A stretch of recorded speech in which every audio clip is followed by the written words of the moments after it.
México se ha significado desde hace décadas por ser el país de las fosas clandestinas, de los desaparecidos y de la impunidad. 2022 fue un año para la historia nuestra que no quisiéramos tener, pero que no se puede borrar ni encarpetar para que se olvide. El año pasado México fue testigo de un hecho sin precedentes, llegar a las 100,000 personas desaparecidas reconocidas por el mismo Estado mexicano. Pero no se quedó así.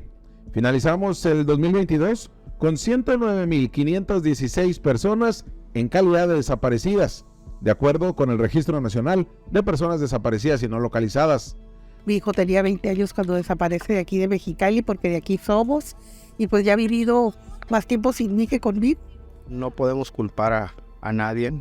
Es desgastante en esta lucha de casi 17 años para ella haber dejado en 17 años mucho de su familia, de su bienestar, de su salud por estar buscando. Baja California, con sus más de 2,000 carpetas de investigación por desaparición forzada de personas, no está en el top 10 de más víctimas en toda la República. Pues Jalisco con 15,000 casos reportados, Tamaulipas con 12,000, el Estado de México con 11,800 desaparecidos encabezan la lista nada honrosa. Pero Baja California es la entidad que históricamente tiene más número de personas desaparecidas de todo el país. Es decir, de 2007 a la fecha, esta entidad del noroeste mexicano es la zona donde se han reportado más desaparecidos, personas no localizadas, fosas clandestinas y restos humanos encontrados en pesquisas de colectivos. Esto de acuerdo a datos de la misma Secretaría de Gobernación Federal y de organizaciones como Elementa. Con el caso de los 9 jóvenes desaparecidos en menos de 16 meses en bares y antros de Mexicali, ha generado una crisis gubernamental que ha salpicado a todas las corporaciones policíacas y órdenes de gobierno. Estamos revisando, por supuesto, la información. En este momento estamos analizando los datos. Pero no hay ninguna relación, ni soy socia, ni dueña. El cuestionamiento directo es, ¿por qué las víctimas de desaparición forzada no forman parte de la agenda prioritaria de los gobiernos del PAN, PRI y ahora Morena? ¿Cómo se originó todo esto? ¿Por qué la sociedad sigue volteando a otro lado y revictimiza a las víctimas? Y la pregunta más directa, ¿sabes lo que hay detrás de estas terribles cifras? Bueno, en este episodio de Quimeras, te lo diremos. Buscando en realidades, encontramos quimeras, verdades de ensueño, míticas crónicas perdidas y también una voz. Les saluda Jorge Heras y este es el podcast Quimeras, una producción de Lindero Norte y Casa Créala desde la península de Baja California. En esta tercera entrega agradezco que me acompañe para analizar el tema a Eduardo Villa, editor del semanario Z, quien a través de sus reportajes y del equipo de investigación de Z nos han adentrado a lo que sucede con la violencia en esta frontera nuestra. Además es conductor del noticiero en Canal 33 en Tijuana, tiene su página Villalugo Informa y además compartimos un programa de radio que se llama Ciudad Capital.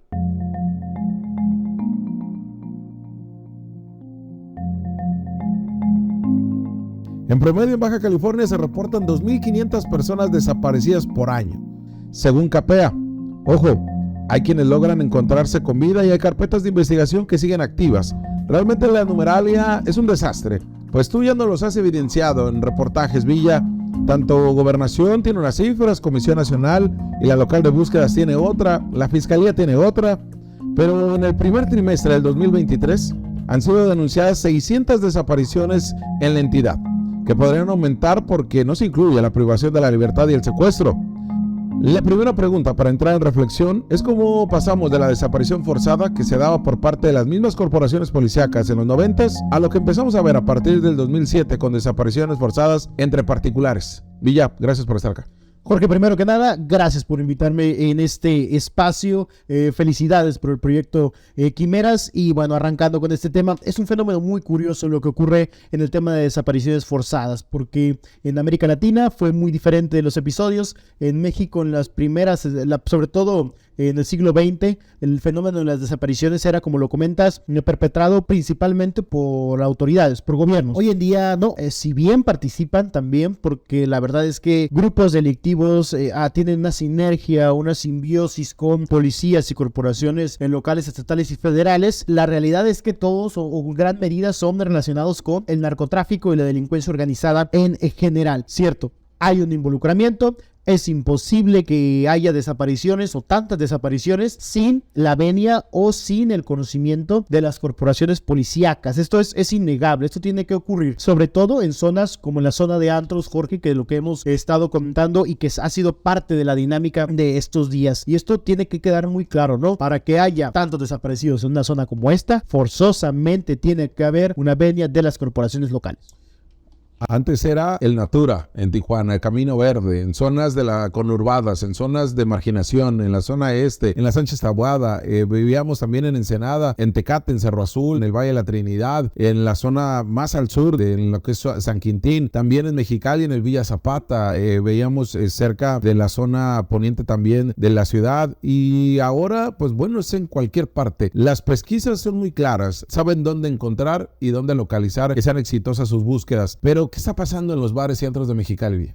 Y te faltó mencionar Baneadero, ¿eh? En estos momentos hay una cifra muy grande de desaparecidos y que es importante señalarlo. ¿Qué está pasando? Se dejó crecer y esto aplica para todo el estado. Se ha dejado crecer la delincuencia organizada, se ha permitido compartir, coexistir por parte de las autoridades preventivas y también el sector empresarial, porque es imposible, así como comentábamos que las corporaciones locales lo saben, lo que está ocurriendo en los antros es de pleno conocimiento de los empresarios, que si bien es cierto, muchos de ellos, y te lo puedo comentar porque me lo han hecho saber algunas personas, algunos de ellos están amenazados o están advertidos de que les permitan vender drogas en los baños, en ciertas partes de propio centro nocturno. La realidad es que al final terminan siendo complacientes y termina siendo conveniente para ellos también porque reciben dividendos de esta situación. No es en todos los bares, pero sí en muchos y sobre todo en la zona de antros. ¿Qué es lo que está pasando? Empezamos a coexistir, empezamos a verlo como una especie de resignación, aceptación del involucramiento de la delincuencia organizada, en gran medida partiendo de la propia impunidad, porque no se puede desaparecer a 9 personas en una zona sin que podamos establecer el tema de la impunidad. Desde el primer caso tendría que haber habido una intervención de la autoridad. No lo hubo. Empezaron a haber más casos. Tuvo que venir un incendio de un bar, tuvo que venir una manifestación y un conflicto con la autoridad para que ahora sí se pusieran las pilas. No hay una respuesta por medio de las autoridades. No hay una investigación. No hay nada. La única esperanza es salir a buscar a los campos, a los drenes, a donde sea, a ver si encontramos algo. Yo a 16 años de mi hijo Pierre Mesa, que no sé nada de él, pues quiero encontrar, si ya no está aquí, pues sus restos, ¿verdad? Andaban trabajando y de ahí esperaban que salieran a refaccionar y ahí los levantaron en el ejido Chiapas 2, donde está la toma del agua y la iglesia. Pues andamos aquí en el comité luchando para que hagamos algo y los encuentremos a todos los desaparecidos. Quimera, lo estamos grabando en el mes de abril del 2023. Hace 16 meses ya reportábamos periodísticamente en nuestros espacios, pero Z ya daba a conocer un reportaje de lo que se vivía en esta zona de bares y antros. Una de las portadas que impactaron a una comunidad. Incluso recuerdo, hubo reclamo de dueños de bares que reclamaron al equipo de Z por qué se les relacionaba con las desapariciones forzadas si esto ocurría en las calles, es decir, al exterior de los bares. Algo que es inverosímil en una ciudad o en un país donde las desapariciones se dan todos los días, pero pensaban que estos lugares o estas zonas donde han reinado la impunidad desde la vía administrativa, porque han hecho lo que quieren con los horarios, con las ventas de alcohol, con la seguridad, con todo, han hecho lo que quieren estos dueños de los lugares, pero más en esta zona turística, que no es la denominada zona dorada de Mexicali, pero que sí representa una gran cantidad de afluencia de todos los sectores de la población. Hubo un reclamo, recuerdo, en ese reportaje que sacaste tú. Tan turística es la zona, por ejemplo, que varios de los desaparecidos son originarios de Estados Unidos. Si bien son de ascendencia mexicana, son nacidos en los Estados Unidos y acuden a estos lugares. Ciertamente hubo reclamos por la propia indolencia o la falta de capacidad de identificar su responsabilidad social, porque en algunos casos, por lo menos el de Joshua Limón, según lo comentó la propia Aleida, su madre, señalaba, es imposible que pese a que todo el mundo estaba saliendo, nadie reportó nada, nadie señaló nada. Las cámaras de vigilancia dejaron de grabar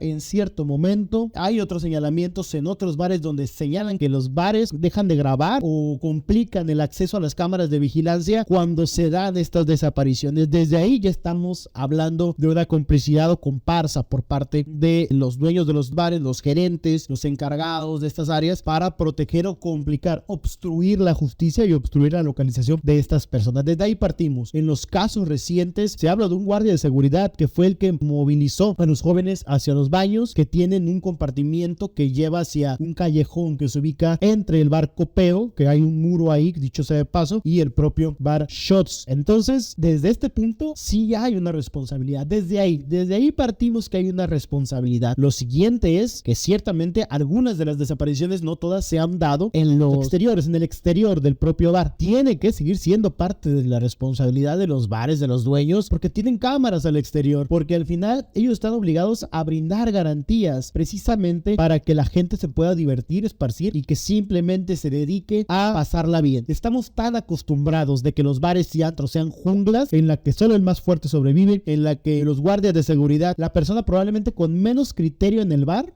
sea el que determine qué va a pasar contigo en una situación compleja. Y menos capacitada. ¿No? Que es lo que se ha cuestionado y lo que ahorita se quiere empezar a hacer, ¿no? Algo que pareciera que los bares y antros existieron desde la semana pasada. ¿La violencia institucional en la cual usted vive, nadie se le ha acercado? No. Y más porque mire, ese día había tanta gente poniendo denuncias. Está una señora mayor de edad como yo, que su esposo también de la tercera edad se desapareció hace 5 años y nunca le han dicho, ni le han hecho su ADN, ni le han dado su calidad de víctima, nada. Que baje la gobernadora y nos dé una solución, pero que no nos den falsas esperanzas, no queremos mentiras. Y además hemos visto, Villa, cómo también, pues bueno, se ha querido personalizar hacia la gobernadora Marina del Pilar todo esto lo que está sucediendo, cuando hay una serie de factores que no están trabajando. Hemos hablado de la Secretaría de Seguridad Ciudadana del Estado, que no ha hecho su trabajo, que ha brillado por su ausencia, una fiscalía que le rebasó este tema, también las corporaciones policíacas que no han podido hacer su trabajo, Guardia Nacional que es inexistente en el área, al igual que la Sedena, a diferencia de otras entidades que en sectores turísticos se encuentran en presencia, no en operativos, en presencia, y no la represión tampoco, sino que estuvieran al menos que fuera visible. En Baja California, en Mexicali, no lo vemos, a pesar que hace 16 meses se reportaron desapariciones. Porque resulta increíble creer que no pudo identificar nadie una desaparición. Por ejemplo, cuando se dan a bordo de vehículos, partiendo de que hay retenes en los alrededores. Hay retenes ubicados en los puntos cercanos, precisamente con la intención de proteger a las personas que circulan en estado de ebriedad al momento de detenerlos. ¿Cómo es posible que con todo esto no se esté dando estos temas? Y otro punto que también lo hemos comentado, yo estoy en contra del proyecto Seguritech, yo estoy en contra del proyecto de las cámaras. Con reportajes hemos documentado lo erróneo que es realmente esta política, este proyecto que trata de ser política pública. Pero las cámaras que tanto ha presumido el gobierno del estado, que compró, que van a habilitar, ¿por qué no hay ahí en la zona de antros? ¿Que no se ubican, no se han instalado en este punto donde precisamente de lo que más se carece es de una vigilancia en tiempo real? Los bares tienen la capacidad de borrar sus grabaciones cuando ellos lo desean. Cierto. Pero en el exterior, ¿qué pasa? ¿En el exterior qué ocurre? ¿Ahí tierra sin de nadie? O sea, ¿qué es lo que pasa? Y para mí pues es algo muy, muy duro, ¿verdad? Salir uno adelante con estas cosas porque pues nunca nos vamos a hacer a la idea de que ellos no están, ¿verdad? Porque es duro y pues por eso andamos todos unidos, ¿verdad? Para recordarlas siempre y tenerlas siempre en mente, porque siempre van a estar en nuestra mente ellas. No sabemos nada de qué pasó con él a 1 año, pero las desapariciones siguen y la condición presente en la gran mayoría de estas es esta zona que hemos denominado el Triángulo de las Bermudas.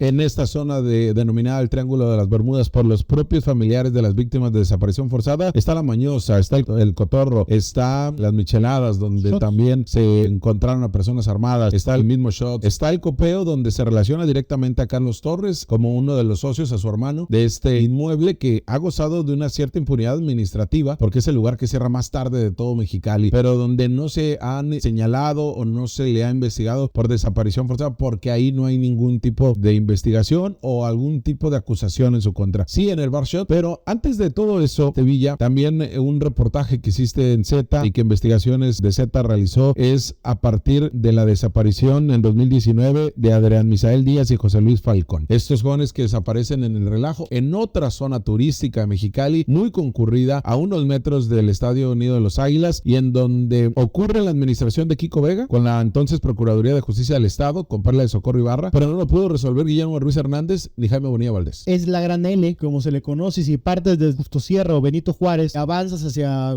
Calzada Aviación y das vuelta, ahí identificas toda la que es el complejo de zona de antros, ¿no? Lo debemos extender hasta este punto. Ciertamente, desde 2019 se dio este caso, pero por ejemplo en ese bar Relajo han ocurrido muchas cosas, desde peleas, desde balazos, desde desapariciones ya a raíz de esta situación, que si bien se logró identificar que la desaparición se da en otro lugar, como lo es Hacienda Carey, allá en Islas Agrarias, prácticamente la zona conurbada de Mexicali, el contacto se dio en la zona del Relajo de este bar. Fueron muchas advertencias las que dieron los grupos delictivos, fueron muchas advertencias que la autoridad no atendió, no le tomó con la seriedad debida. Cámaras de vigilancia documentaron ciertas cuestiones en este bar Relajo insuficientes para poder dar con el caso. Sin embargo, ¿qué habría pasado si desde este primer momento, este lamentable incidente, que hoy hay una persona detenida, pero que siguen sin localizar a los jóvenes desaparecidos? ¿Qué habría pasado si se hubieran empezado a tomar medidas en los centros nocturnos? ¿Y por qué no toman medidas en centros nocturnos? Número uno, porque muchos de ellos son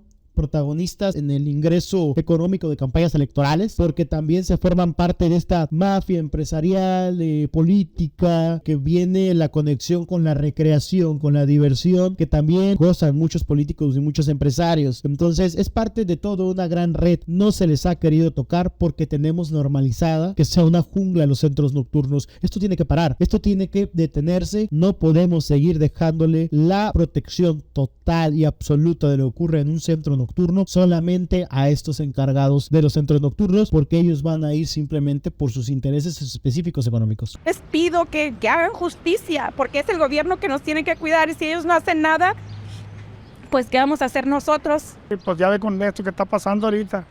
Y no nomás mi hijo, anteriormente han pasado varios casos iguales. Es un grupo delictivo que tiene que ver con el narcomenudeo en la zona, pero últimamente han tomado acciones más agresivas contra los jóvenes y jovencitos de esta zona. Hemos recibido alrededor de los 10 o 15 señalamientos de casos que no se han denunciado por temor al acoso o a la persecución, pero sabemos que aquí están operando. Y eso es lo que estamos manifestando. Nuestro verdadero enemigo es esa inseguridad que está aquí en la zona de Altos y en todo Mexicali. Si esto hubiera sucedido en Tláhuac, donde aquel 2004, recordarás, se hizo un linchamiento a policías con agresiones a jóvenes, si hubiera sucedido en Iztapalapa, si hubiera sucedido en Guerrero, si hubiera sucedido en otra entidad del país, fuera un escándalo con tintes internacionales. En Baja California, tantos desaparecidos que hemos disminuido esta calidad de sorpresa y la sociedad ha volteado a otro lado. La responsabilidad gubernamental de no entender que este problema también les afecta a ellos. Ha habido misiones del gobierno del estado, sin duda alguna, del gobierno municipal también, y de una entidad como esta a partir del gobierno federal, que también nos ha dejado solos en el tema de desaparecidos, más allá de que envían recurso millonario por parte de la Secretaría de Gobernación. ¿Qué tanto ha afectado esta indolencia gubernamental, Vi? Muchísimo, muchísimo. Y ahorita en este ejemplo que tú estás dando, ¿qué pasó en Tamaulipas con este ataque que se da a ciudadanos estadounidenses, que ha generado un conflicto con Estados Unidos precisamente, con un sector republicano? Acá se han desaparecido ciudadanos estadounidenses. Hemos tenido mucha suerte como gobierno de que no se le haya dado el valor sustancial como se da, porque al final, son de ascendencia mexicana las personas que han desaparecido, y sí, no deja de haber ahí cierto tipo de racismo o de discriminación por esta situación. Pero en el barco Torritos, también en aviación, desaparecieron 2 personas, uno de ellos originario de Yuma, el cual fue encontrado muerto en San Luis Río Colorado, en la colonia azteca. Cierto. Entonces, y esto podríamos agregarlo, ellos no son desaparecidos solamente porque fueron encontrados en otro municipio, pero al final también fueron levantados de esta zona de antros, y es la misma dinámica. La única situación es que las familias ya tienen dónde llorarle, pero no tenía por qué haber ocurrido porque se fueron a divertir. Ese es el punto, ¿no? Aunque se encuentren las personas, es una alerta que se estén dando estos casos aquí. ¿Por qué ha habido tanta indolencia gubernamental por parte de la federación? Desconozco. Yo creo que la política del presidente ha sido dejarle en manos al ejército todo lo que tenga que ver con política de seguridad. Para mí es el peor error que cometió la administración de Andrés Manuel López Obrador, abandonar su visión de la seguridad por cedérsela al ejército. Y estas son las consecuencias, porque ellos no tienen este tipo de visiones ni criterios que van hacia estos puntos que son focos rojos, estos puntos que son sensibles para la ciudadanía, y que no se ha hecho absolutamente nada, o se ha hecho muy poco en este aspecto. Hemos corrido con mucha suerte, porque podrían estarnos quemando el rancho del gobierno de Estados Unidos por los desaparecidos y asesinados de su país que han sido víctimas en México. Ni el gobierno de Kiko, ni Bonilla, y ahora tampoco Marina del Pilar han podido trabajar en una comunión entre la Secretaría General de Gobierno, la Comisión Local de búsqueda con los colectivos de víctimas desaparecidas. Son un pleito, están peleados totalmente y Jorge, lo comentamos en otros espacios, tanto juntos como por separado, esto iba a tronar si no se atendía. La Secretaría General de Gobierno tiene una gran deuda y tiene que ser partícipe de la solución, porque es partícipe del problema. Los colectivos están peleados porque el Secretario General de Gobierno no ha tenido la capacidad para resolver ese problema. Desde el origen, desde el nombramiento que se cayó, luego se regresó de Rafael Hernández, cómo se fue arreciando la pelea entre dos grandes colectivos, uno de Mexicali y uno de Tijuana. Desde ahí empezaron los problemas y esto ha generado un impasse, una parálisis en la atención de una política pública seria en el tema de desaparecidos. Y estas son las consecuencias. No hubo nadie al final, o se vuelven estás con ellos o en mi contra a los colectivos de personas desaparecidas. Eso no puede pasar. Claro. Eso no debe pasar. Y eso es lo que está generando realmente la Secretaría General de Gobierno. De las investigaciones, Fiscalía no ha hecho absolutamente nada. Todo lo que Fiscalía tiene es lo que le he dado yo, lo que le ha dado mi esposo, lo que le ha dado la novia de mi esposo. ¿Qué hemos conseguido? Lo que hemos conseguido nosotros. Los videos del antro no se hicieron. Se fueron a revisar las cámaras hasta el 3 de octubre, cuando nosotros fuimos el mismo día a poner la denuncia. Él no lo buscaron, no hicieron nada. Villa, vemos que Sonora en 2 años son 2,000 carpetas o 2,000 reportes de desaparición forzada. En Baja California eso se hace en 1 año nada más. Y eso que Sonora tiene a su Santa Ana, tiene a su Obregón, tiene a su Caborca y tiene un conflicto igual enraizado de las células del crimen organizado, las mismas que operan en Sinaloa. Y acá en Baja California pues también, y se centra todo al narcotráfico, pero también no hemos visto que por parte de la sociedad tener una conciencia de lo que está sucediendo en Baja California. Vemos que ahora pues se incendiaron el bar shops de manera parcial, vemos más activos a la sociedad, pero nos falta mucho. Ciertamente, no, esto me hace recordar las manifestaciones de 2016 y 2017. Como tú lo has comentado en algunas ocasiones, mírate en el espejo, gobierno del estado, porque surgieron precisamente las manifestaciones por la ira de la gente. El tema no pudo a lo mejor concretarse como un movimiento social porque somos muy nuevos, somos muy jóvenes en este tipo de posiciones políticas en Baja California, en Mexicali. No se diga, si bien en los años 80, inicios de los 90, se dieron manifestaciones muy grandes en el tema del precio de la energía eléctrica, de la CFE, ninguno fue tan dolido como este realmente. Y lo que vimos el fin de semana fue una muestra de hartazgo, enteramente hartazgo, nada más hartazgo de que no se les da soluciones y de que se volvió el bar shots un monumento a la corrupción. Sí. Un monumento a que la delincuencia te puede hacer lo que quiera y no va a haber ninguna respuesta. Por eso esta, pues no sé si es una especie como de iconoclasia, por así llamarlo, ¿no? Derrumbar o quemar el bar shots fue eso. Fue un poco de sentir que la justicia se toma por propia mano porque la autoridad no lo va a resolver como tal, y eso es gravísimo lo que puede seguir pasando si no se atiende. Reconocido por la Fiscalía, el cártel de Sinaloa opera y visita los antros de Mexicali y forma parte de la cotidianidad en la venta de drogas, en el consumo de bebidas e incluso en el trabajo que pudieran hacer al exterior también, como lo dijiste al inicio, avalado por las corporaciones policíacas y de inteligencia, de seguridad, incluida la misma Sedena y Guardia Nacional. Pero en el contexto de las desapariciones, Villa, ningún otro medio como Z ha retratado lo que sucede en Tijuana, y también es una de las ciudades del país donde se concentra una mayor incidencia, seguida de Mexicali. Así lo ha asegurado el mismo subsecretario de Derechos Humanos de la Secretaría de Gobernación, Alejandro Encinas, en febrero del 2019, y lo reiteró en 2021. Tijuana, donde operan 4, 5 cárteles de la droga, es también el punto donde más desapariciones hay en todo el país. Tenemos episodios tan lamentables, por ejemplo el Pozolero, son de estas postales trágicas que te da realmente la historia de Tijuana en el tema de la delincuencia organizada por su vínculo con la cercanía para el tráfico de drogas, por el tráfico de personas y todo este tipo de cuestiones. Ciertamente, y por eso es por lo que debería haber una verdadera política pública para atender estos temas. Hasta ahorita se está conformando, o se conformó hace poco, una comisión local de búsqueda, pero fue por determinación federal, o sea, no fue realmente por una decisión propia. La Fiscalía ha sido la única encargada de este tema cuando era Procuraduría General de Justicia del Estado, y realmente no trabajaba en él. De hecho, es prácticamente un castigo, y te lo puedo decir porque he tenido la oportunidad de trabajar muchos años en temas de seguridad. Es prácticamente un castigo para los ministerios públicos y los policías ministeriales que te manden al área de desaparecidos. O sea, ni siquiera ser jefes en esas áreas son aceptados o son determinados, son casi castigos dentro de sus propias estructura, porque nadie quiere trabajar en esos temas por la falta de personal, porque son muy pocos elementos para el problema tan grande que tenemos. Nadie está preparado realmente, especializado para este tipo de investigaciones, y eso lo puedes confirmar simplemente con la cifra de terminaciones, ¿no? Cifra de judicializaciones que son irrisorias en tema de desaparición forzada por la propia incapacidad que han tenido esta área, por la falta de apoyo, falta de capacitación, falta de interés de los gobiernos. Y esto también hay que señalarlo: 30 años de gobierno de Acción Nacional que no dejaron realmente, o no le tomaron la prioridad a este tema, nos tienen muy atrás. Estos gobiernos actuales de Morena no han dimensionado tampoco el problema. Ha cambiado el gobierno, es una oportunidad para redimensionarlo y darle el valor que representa, sobre todo por las altas cifras históricas que tenemos de desapariciones en Baja California. No podemos culpar a nadie. Es desgastante en esta lucha de casi 17 años para ella haber dejado en 17 años mucho de su familia, de su bienestar, de su salud, por estar buscando. Pues ya son 27 años, ahora en junio voy a cumplir 28, sin pasarla con mi hijo, claro que sí. Mi hijo tenía 20 años cuando desaparece de aquí de Mexicali, porque de aquí somos, y pues ya ha vivido más tiempo sin mí que conmigo.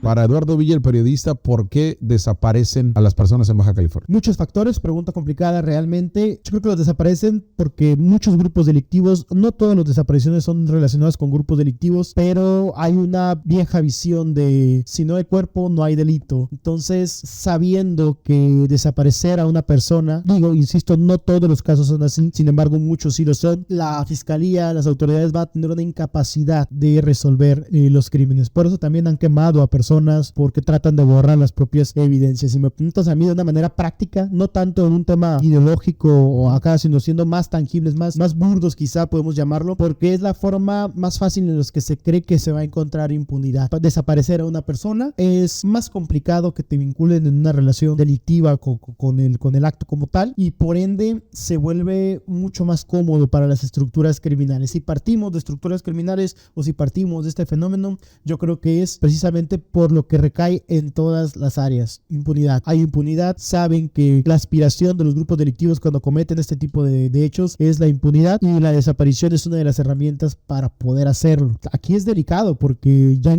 pareciera que ya le encontraron la medida a las autoridades, y eso es lo que lo vuelve grave, sobre todo porque no hay ninguna intervención de la autoridad. Yo te puedo apostar que si no se hubiera quemado el bar Shot el fin de semana, el fiscal Ricardo Iván Carpio y los dos elementos de seguridad habrían salido a dar una conferencia de prensa. Sí, nos salen a rueda de prensa, y esto nos lleva a algo muy sencillo. Y mire que nosotros, a diferencia del PAN, lamentable la conferencia de prensa que dio, donde quiere buscar raja política, y lamentable las fake news y la información tendenciosa que está manejando los bonillistas, específicamente el diputado Marco Blázquez y Sergio Moctezuma. Bueno, mi parecer, Villa, como periodista, no sé tú qué pienses, pero esta crisis de desaparecidos de los jóvenes en el Shots de Mexicali, como en otros bares de la capital del estado, es sin duda la crisis más fuerte que ha tenido esta administración de Marina del Pilar en su incipiente gobierno. Pero además también pudiera, si no resuelven, es decir, si no se encuentra justicia, si no se encuentran algunos de los desaparecidos, si no se castiga a alguno de los responsables, si no se cierra y se clausura estos lugares, va a ser la huella de la administración del sexenio de Marina del Pilar. Sin duda, porque el Viernes Negro, como se le conoció este acto terrorista del que se quemaron varios camiones en todo Baja California, fue salvada la gobernadora por la intromisión de Jaime Bonilla Valdés. Sí. En este caso, nadie la va a poder salvar. En este caso, la única forma de salir bien librados de esto es mediante la justicia. No hay otro camino. Si no se encuentran a los jóvenes desaparecidos, si no se encuentra a los responsables, esto puede ser la huella del gobierno de Marina del Pilar Ávila Olmeda, sin duda. Y lo peor es que estamos apenas en poco más de un año. O sea, tenemos muy poco tiempo para que esto se vuelva una crisis, y hay que recordar lo que pasó con Kiko Vega en 2016. En 2016 todavía ganó carro completo prácticamente en Baja California en el proceso electoral. Aún había cierta simpatía por Francisco Vega de la Madrid. Llega la mala operación política de Francisco Rueda, del propio Francisco Vega, de Carlos Bonfante, con todos estos señalamientos de corrupción, y vinieron de echar abajo un gobierno que por lo menos los primeros 3 años había sorteado bien y le había librado muy bien todos los problemas. Por eso es por lo delicado, porque si empieza aquí la crisis, aguas, todavía quedan muchos años de gobierno de Marina del Pilar para que esto termine en un desenlace complicado. Concuerdo contigo, es la peor crisis puede empeorar si no se atiende. Veamos al final cómo opera en esta situación. Gracias, Eduardo Villa, del Semanario Z y de su página Villalugo Informa. Gracias por estar acá. Muchas gracias, Jorge, y saludos a todos los consumidores de Quimeras y mucha suerte.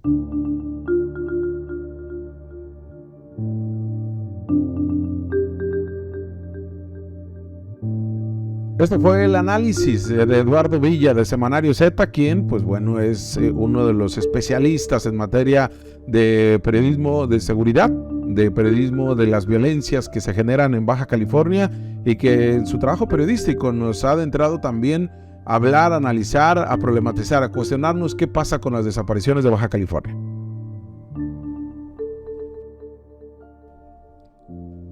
Y es así como cerramos este podcast de Quimeras del Lindero Norte, compartiendo también lo que señalan especialistas del Grupo Elementa, que dicho sea de paso lo pueden revisar en su trabajo muy completo en su página de internet. Hay que ser directos. ¿Quiénes desaparecen? ¿Por qué desaparecen?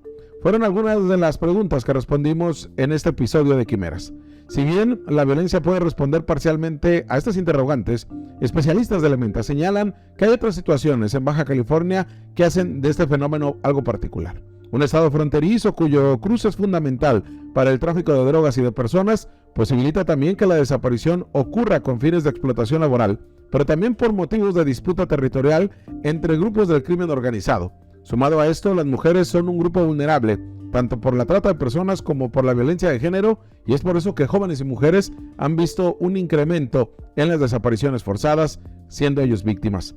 Baja California es de los estados con mayor rezago en la identificación de personas, ya que las autoridades no tienen la capacidad de identificar la gran cantidad de restos que localizan en fosas. Así lo señala Elementa, y es que provoca que esta situación, la mayoría terminen bajo resguardo del Estado, en fosas comunes. La desaparición forzada en Baja California ha generado una crisis de más de 4 lustros, pero el problema se ha agravado en estos últimos 15 meses, en donde Mexicali, la zona de antros, el Triángulo de las Bermudas ha sido este epicentro de las desapariciones forzadas de jóvenes. La crisis que la autoridad no ha podido resolver, no ha podido atender, no ha podido ni siquiera tener en cuenta en su agenda de manera prioritaria. La desaparición de personas se han sumado los diferentes modus operandi que involucran a grupos de la delincuencia organizada y agentes de diferentes corporaciones, tanto por participar directamente como permitir que dichos hechos ocurran. Hay un pretexto de combatir al narco que ha llevado a cabo detenciones arbitrarias, desapariciones y ejecuciones extrajudiciales. Hoy es el crimen organizado que opera en los bares, en las calles, en nuestras casas, en nuestra ciudad. Esto es el podcast de Quimeras en este episodio 3. Muchas gracias. Mi hermano puede ser tu vecino, puede ser tu amigo, puede hacerte un mandado, lo pudiste ver en calidad de calle. Por favor, apóyame a compartir esta ficha. Apóyame a encontrar a mi hermano, porque claramente yo veo que por parte del gobierno de Baja California no va a haber un apoyo. Yo soy la hermana menor y pues él es mi hermano del medio y tengo otro mayor y pues ellos son todo para mí, al igual que mi mamá y pues yo como te comento, yo voy a ser su voz y yo no me voy a quedar callada, no voy a dejar de buscarlo hasta encontrarlo una razón de hecho. Pido que se pongan las pilas, que dejen de ser tan corruptos. Ya nos cansamos de la impunidad. Hay manera de encontrar los restos de nuestros hijos, porque en la gran mayoría de los casos, los mismos agentes de la Procuraduría han participado. En mi caso, en el caso de Diego, probablemente es el mismo Procurador de Justicia, que fue Antonio Martínez Luna. Por eso estamos aquí a desde el año de la desaparición. Un 11 de enero del 2007 desaparece mi hijo. Quimeras es un podcast que indaga en las realidades de esta frontera, con el politólogo y periodista Jorge Heras. Quimeras.